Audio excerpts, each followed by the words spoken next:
श्रीमद्भागवत दशम अध्याय। विदुर उवाच मैत्रेय पादे देई शिर आनंदे पचारे विदुर भूमुनि कह शुद्ध मने विष्णु जे गले अंतर्ध्याने से वेदपति ज्ञान मते प्रजा सर्जिला से के मन्ते तार की देहे प्रजा थिला केते प्रकारे भी आइला मन कल्पित देह गते कह संशय जार चित्ते। सुत उवाच विदुर वाक्य कर्णे शुणी जे पूर्व प्रश्न मने गुणी विदुर प्रीति भाव घेनी कहन्ति मैत्रेय मुनि। मैत्रेय उवाच सुन विदुर एक चिते जगत सर्जिला जे मन्ते गोविंद वाक्ये वेदपति तपसा धने कला मती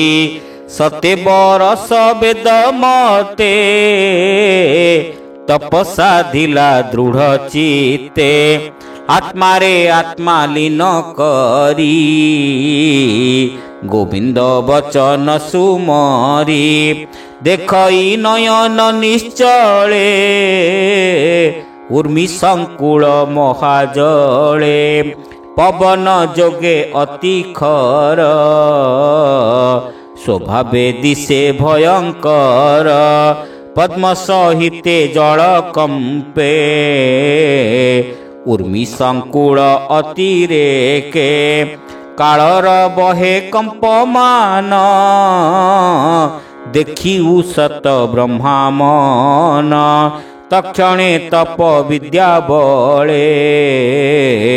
सुस्थिर विज्ञान निश्चले वायु सहिते जल राशि से ब्रह्मा जोग बले ग्रासी प्रलय जल जहू गला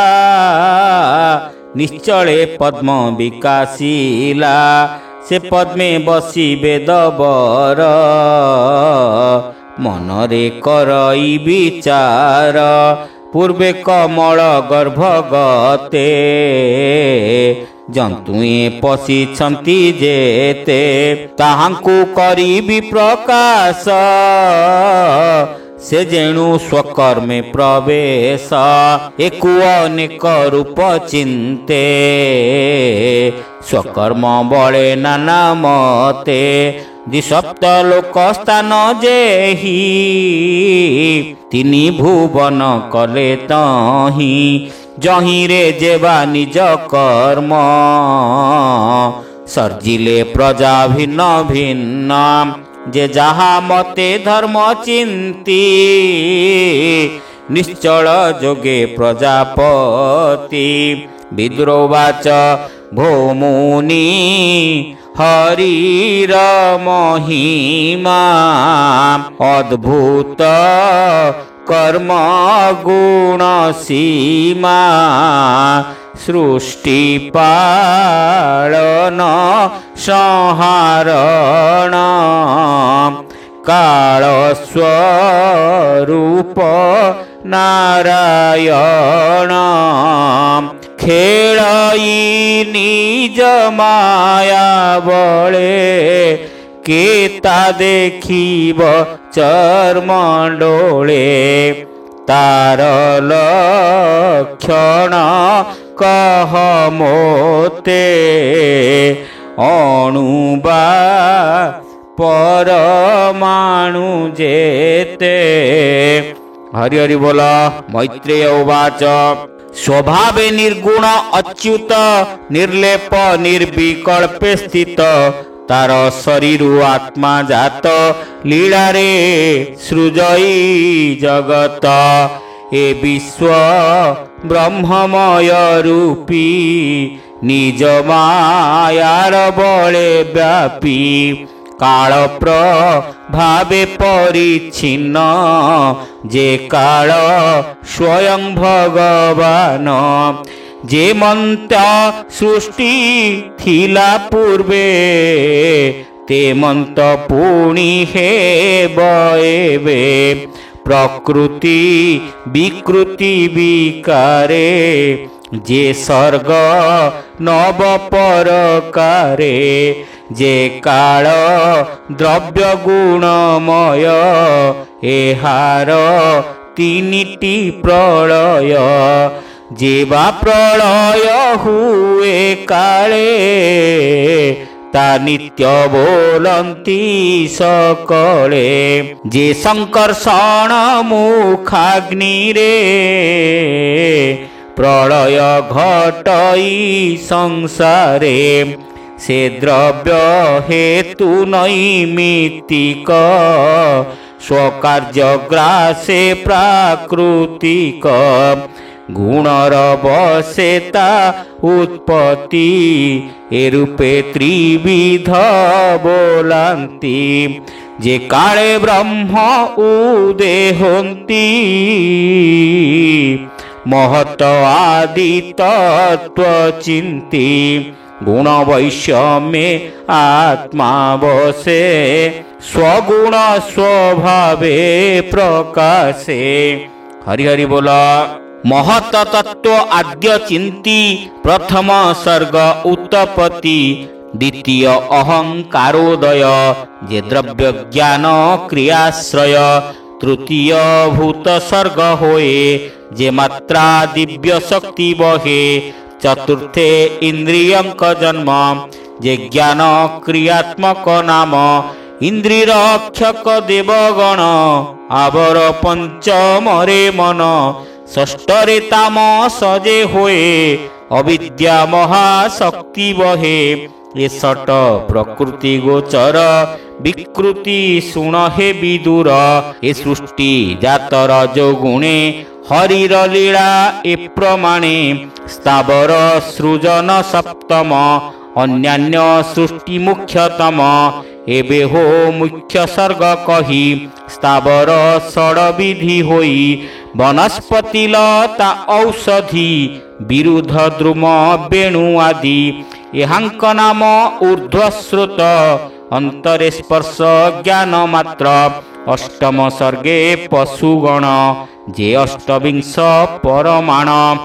अष्टम सर्गे पशुगण से अष्टविंश परमाण अज्ञान तम गुणे थांती केवल घ्राणे से जानती गोरु महिष छागतिनी गवय सुकर हरिणी एहांक पादे बेनिखुर मेष सरभ उष्ट्रखर संबर मृग आदि जेते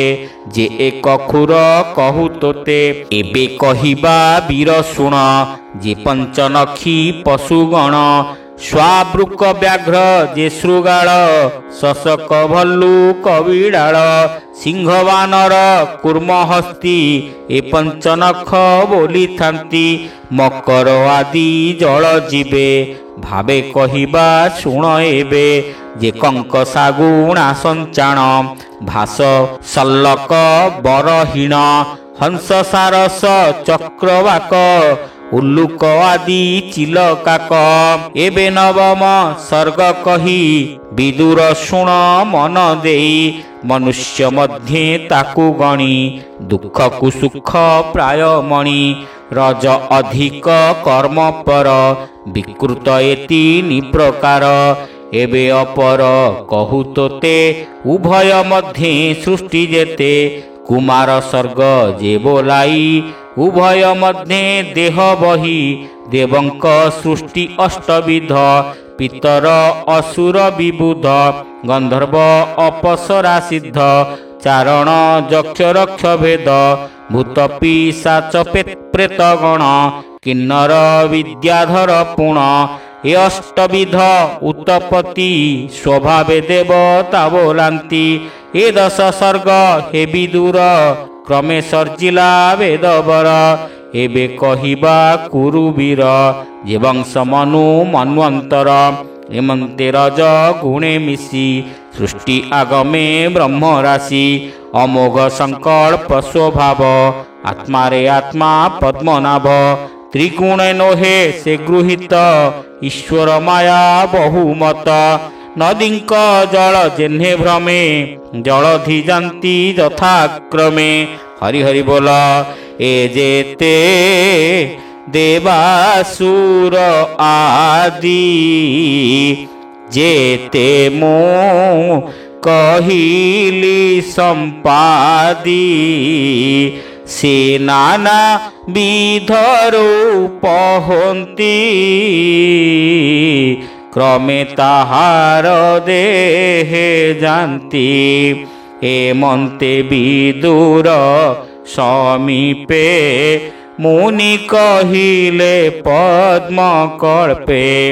ଏ ଭାଗବତ ଜ୍ଞାନ ରସ କହିଲା ଜଗନ୍ନାଥ ଦାସ। ହରି ହରି ବୋଲ। ଇତି ଶ୍ରୀମଦ୍ଭାଗବତେ ମହାପୁରାଣେ ପାରମହଂସ୍ୟାଂ ସଂହିତାୟାଂ ତୃତୀୟ ସ୍କନ୍ଧେ ବ୍ରହ୍ମା ସୃଷ୍ଟି ସର୍ଜନେ ନାମ